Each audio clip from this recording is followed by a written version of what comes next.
Baik, terima kasih untuk rekan Pugu atas penjelasannya. Selanjutnya adalah subtopik analisa, yaitu subtopik ketiga yang akan saya ulas. Di subtopik ini kita akan membahas mengenai perbedaan serta proses pembentukan dari limestone dan chalk. Mari kita simak. Yang pertama adalah perbedaan.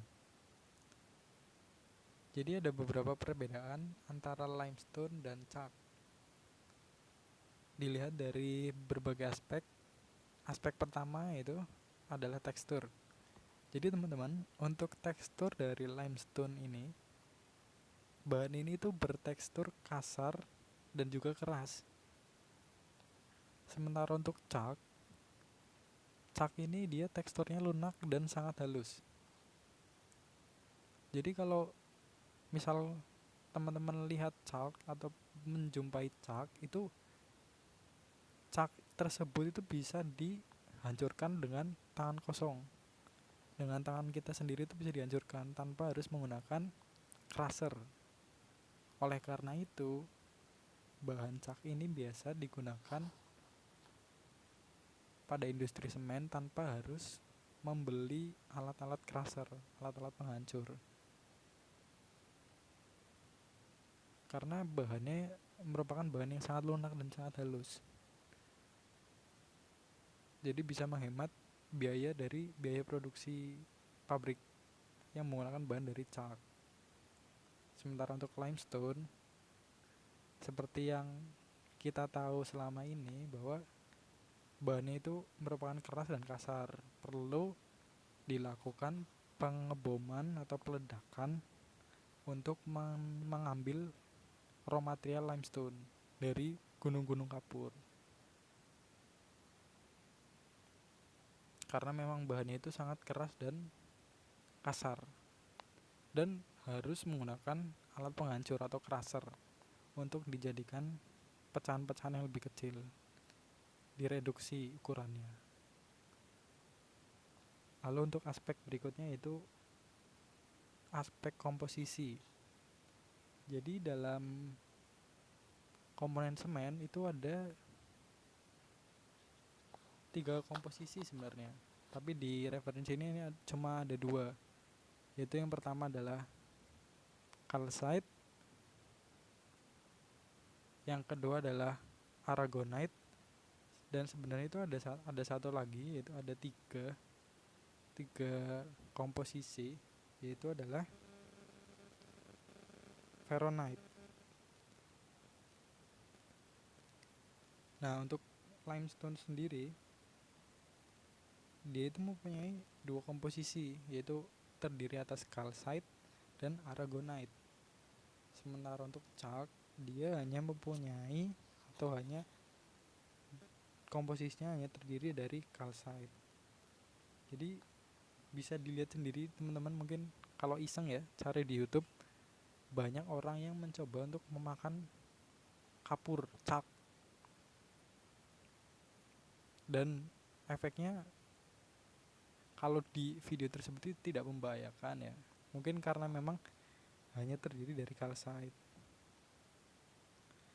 Chalk ini yang itu loh teman-teman, yang kalau kapur buat di papan tulis hitam itu, nah ini yang namanya chalk.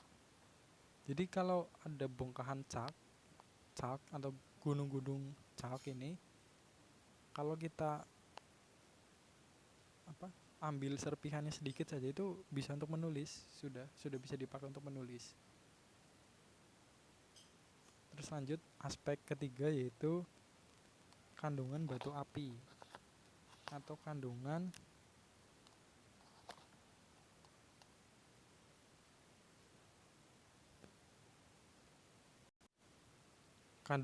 vanit. Oh ya tadi sorry ya, yang komposisi itu maksudnya adalah calcite, aragonite, dan paterit. Ada 3 sebenarnya. Lalu untuk chalk itu terdapat kandungan batu api, dan biasanya itu ada di top chalk atau di bagian atas. Jadi kan chalk itu ada 3 nih, top chalk, middle chalk, dan bottom chuck. Nah, biasanya ada di yang topnya, di permukaannya. Itu biasanya terbentuk oleh feses dari udang dan juga dari sponge.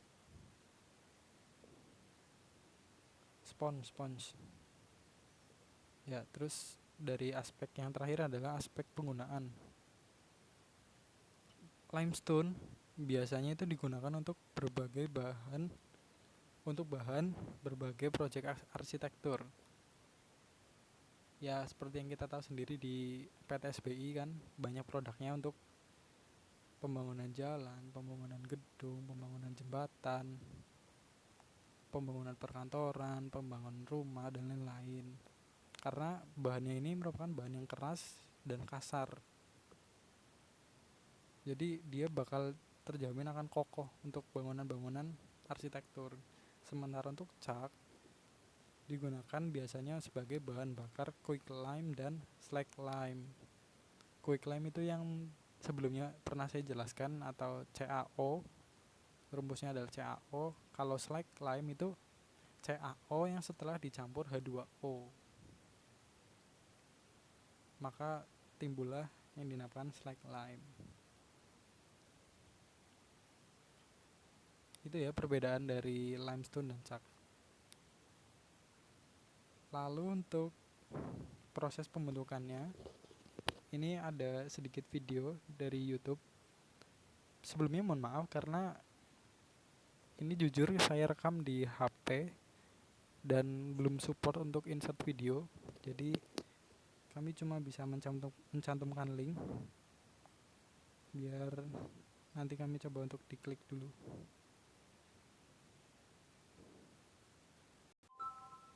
Oke teman-teman, ini adalah link pertama yaitu tentang proses pembentukan limestone, proses pembentukan batu kapur. Mari kita simak videonya. You are likely familiar with the test for carbon dioxide. When we pass it through lime water, it turns lime water milky. This is due to the formation of calcium carbonate, jadi which is teman-teman, awal mula dari batu kapur itu, bahan ini tercipta dari fosil makhluk hidup yang hidup di laut, atau secara spesifik itu terbuat dari fosil cangkang-cangkang krustasea dan moluska. Nah, cangkang krustasea dan moluska ini yang mengandung CaCO3 atau kalsium carbonate. Maka dari itu limestone juga bisa disebut sebagai CaCO3 atau memiliki rumus kimia CaCO3 karena asalnya merupakan sedimentasi dari fosil-fosil makhluk hidup laut, krustasea, hewan-hewan mikroskopis. soluble in water. Lanjut. Lime water is simply an aqueous solution of calcium hydroxide. This reaction is in fact a part of a much bigger cycle called the limestone cycle. Limestone is a type of sedimentary rock with a high percentage of calcium carbonate. Nah, ini limestone In this merupakan lesson, we will learn about bahan how yang limestone memiliki is formed, kandungan CaCO3 some yang uses of tinggi. limestone, and the limestone cycle. Millions of years ago, the shells and skeletons of many dead marine organisms have fallen to the seabed. Over the years, these deposits have become thicker and have been compressed by many more layers of sediment to form limestone. As mentioned in the introduction, limestone is a type of sedimentary rock with a high percentage of calcium carbonate. Limestone has many uses and real-life applications. It has been used to carve many structures and even to construct buildings. In another lesson, you will learn more about the real-life applications of limestone. Limestone can be thermally decomposed in a rotary kiln to give quicklime and carbon dioxide. Jadi limestone yang merupakan bahan dengan kadar CaCO3 yang tinggi akan dirubah menjadi quicklime dengan rumus kimia CaO plus CO2 setelah melalui proses di rotary kiln. The chemical name for quicklime is calcium oxide. A rotary kiln is a kiln that is able to rotate as the reaction proceeds. This helps to ensure complete thermal decomposition of the entire limestone sample. As this process requires heat, it is an endothermic reaction. Jadi terdapat reaksi endotermik yang terjadi pada rotary kiln. Karena di kiln ini panas yang dihasilkan itu merata. The reaction of quicklime with water produces slaked lime. Nah ini, reaksi dari CaO plus H2 akan menghasilkan slaked lime. Chemical name for slaked lime is calcium hydroxide. Dengan rumus kimia This is a highly CaOH2. exothermic reaction, and the industrial process is called slaking. Slaked lime can be dissolved in water to form lime water. Since it is only slaked, Jadi slaked lime itu kalau dicampurkan dengan air akan menjadi air kapur atau lime water. Jadi kan CaOH2 nanti ditambah H2 berarti kan jadi air kapur. soluble in water, a large amount of water is required. Lime water is simply an aqueous solution of calcium hydroxide. Nih, CaOH2 plus H2O akan menjadi CaOH2 tapi dalam bentuk cairan.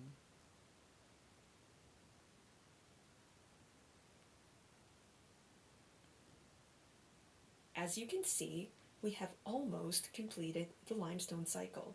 How Ini do you merupakan think limestone siklus can be dari formed from lime batu water? kapur. Hint, think about the test for carbon dioxide. Please pause the lesson and resume when ready. When carbon dioxide is passed through lime water, calcium carbonate is formed.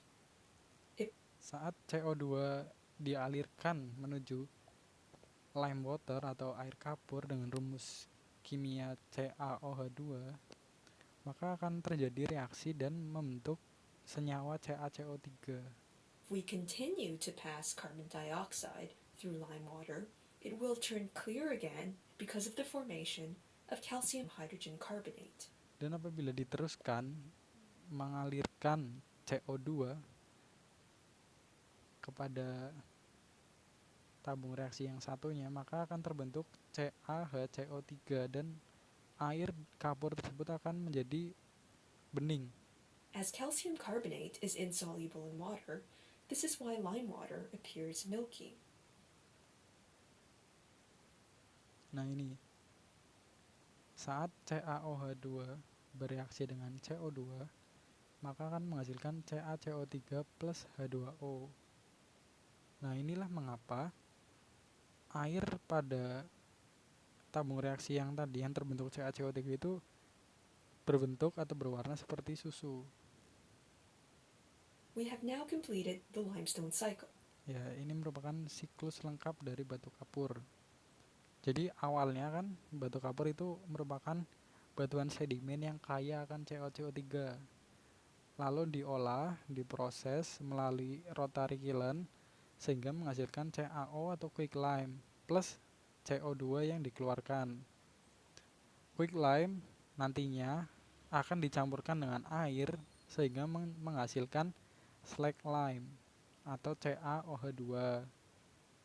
Nah, CaOH2 ini nantinya akan dicampurkan kembali dengan air sehingga menghasilkan CaOH2 atau air kapur. Nah, air kapur ini nantinya akan dialiri atau ditambahkan dengan CO2 kembali sehingga membentuk CaCO3. Dan apabila CaCO3 ini dialirkan secara terus-menerus CO2, maka hasilnya akan menjadi air yang jernih. To recap the limestone cycle, limestone can be thermally decomposed to form quicklime and carbon Ini merupakan dioxide. pengulangan dari Quicklime reacts video with ini. water to form slaked lime. Slaked lime dissolves in water to form lime water. Lime water reacts with carbon dioxide to form calcium carbonate, the main component of limestone. In summary, limestone is a sedimentary rock with a high percentage of calcium carbonate formed from the compression of deposited dead marine organisms. The limestone cycle involves the formation of quicklime, slate lime, and lime water, and limestone once again. Ya, sekian. Oke teman-teman, ini adalah video mengenai, sebenarnya bukan proses pembentukannya ya, tapi mengenai penampakan dari chalk, gunung dari chalk. We are on the side of a chalk city, Belgorod. Jadi lokasi ini berada di Rusia. And this is video for those who have no idea where the chalk is coming from. Nah, ini merupakan And gunung-gunung dari gunung chalk. It's basically minerals. Berwarna Just like putih this. karena chalk itu ada dua warna. Yang pertama putih, yang kedua adalah Very abu-abu muda. white. Bedanya apa? Bedanya adalah kalau chalk yang berwarna putih, kandungan klaynya itu lebih tinggi daripada chalk yang berwarna abu-abu.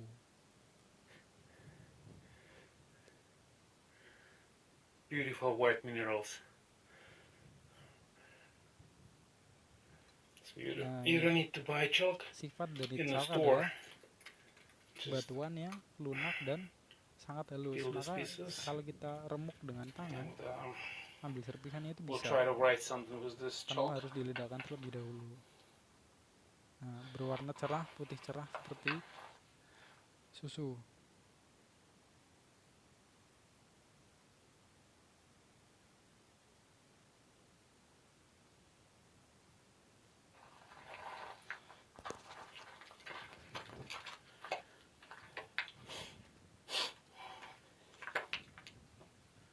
As you can see, it is huge. The fence is white. So this is just part of it. And this whole town, the huge town. Jadi teman-teman, untuk tambahan, bagaimana sih proses pembentukan chalk ya? Yang ditanyakan seperti itu ya. Jadi untuk proses pembentukan chalk itu pada sekitar 70 miliar tahun yang lalu, itu bumi kita ini merupakan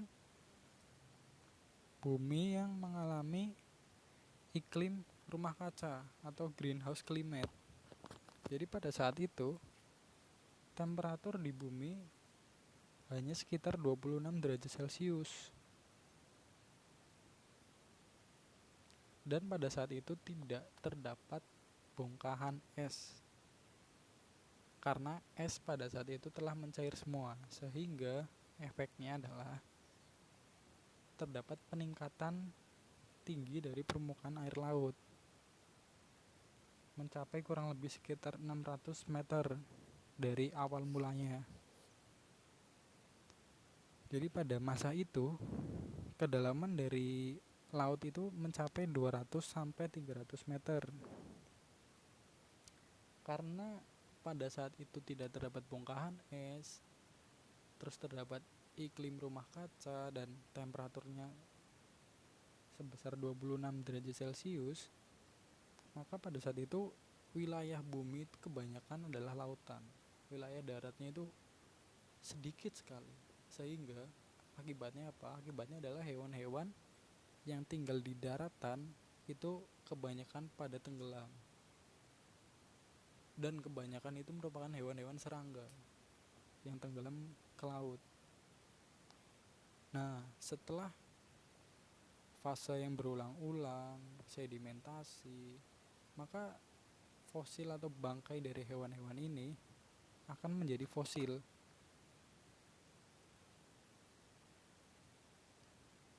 Dan sedimentasi ini didominasi oleh alga yang bernama Coccolithophores. Itu merupakan salah satu jenis alga. Nah, setelah kurun waktu yang lama, fosil-fosil hewan ini, terutama dari cangkang-cangkang moluska, terus dari fosil serangga itu berubah menjadi chalk.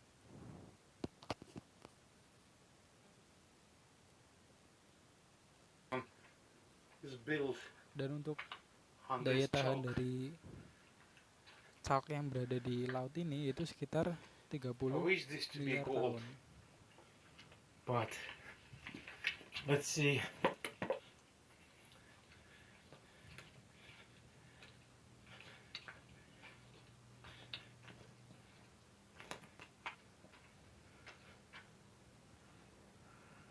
So you can use this chalk to write a story. Nah, dari chalk ini ada dua jenis chalk. Seperti yang tadi saya sudah bilang, itu ada chalk berwarna putih atau white chalk dengan kandungan 98%-nya adalah CaCO3, sehingga banyak digunakan di industri. Dan yang kedua adalah grey chalk atau chalk berwarna abu-abu dengan kandungan sebesar 40% clay. Jadi sorry, tadi bukan white chalk itu lebih banyak clay, tapi kandungan CaCO3-nya itu yang lebih banyak, yaitu sekitar 98%.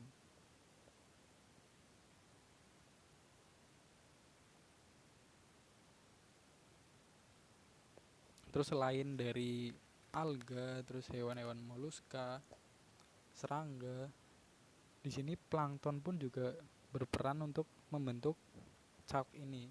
Plankton yang sudah mati tentunya ya. Story.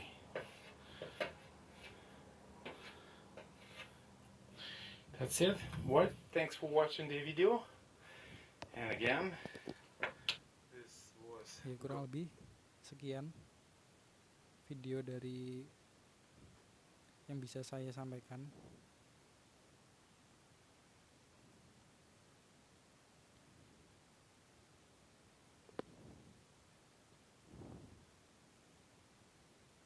Untuk subtopik selanjutnya akan dilanjutkan oleh rekan Puguh. Silahkan rekan Puguh. Terima kasih.